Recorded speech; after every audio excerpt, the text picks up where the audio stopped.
Welcome to Fraser Island, the largest sand island in the world. This place is home to 200 permanent residents and attracts over 350,000 tourists each year. But the island is also World Heritage listed, which means the majority of the waste created on the island is recycled. Even poo.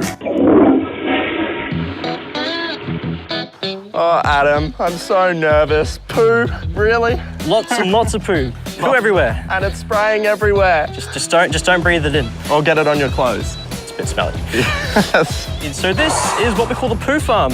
And it's how we process all the waste that we produce here in the resort, which is pretty cool. Well, because it is Fraser Island, the world's biggest sand island, it's all World Heritage listed, we can't go letting this poo out into the bush, otherwise it sort of disturbs the environment. Not very nice.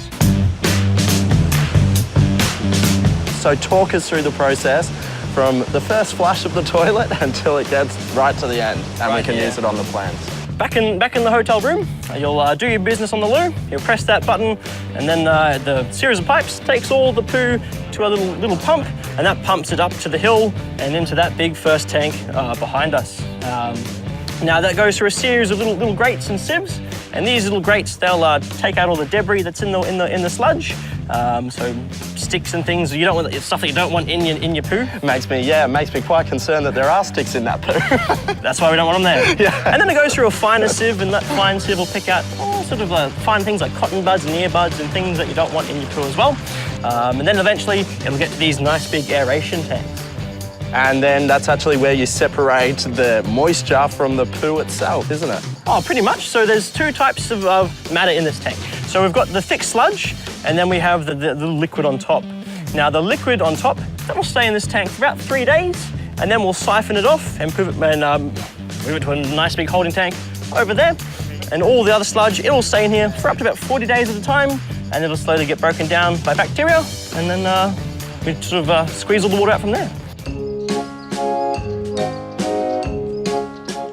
Once the moisture from the poo is clean, it all gets pumped out back into the ocean. As for the dried poo... The dried poo, well, eventually the dried poo gets put onto the garden, but we can't put it straight into the garden because it's a bit too rich. So we have to dilute it, if you will. So we'll mix it with compost from our gardens around the place. We'll mix it with a lot of our food scraps from our kitchens and paper waste from the offices as well. And we'll mix it together, and then it'll decompose, it'll rot away, and then eventually we'll take it all up and put it into our worm farm. And then our worms break it down, and eventually once the worms have turned it into this thing called worm castings, we get those castings, a bit like fertilizer, and put them straight onto the garden. Wow, and then all of those herbs that are grown go back into the restaurant, and then I think I can see a cycle happening. You do indeed. So it's a bit of I guess you could say, the circle of life. But once the herbs have been chewed up and go through our little farm here, they go back onto our garden and then back into the resort. It feels pretty good knowing we are all contributing to these plants. Flushing the toilet has never been so satisfying.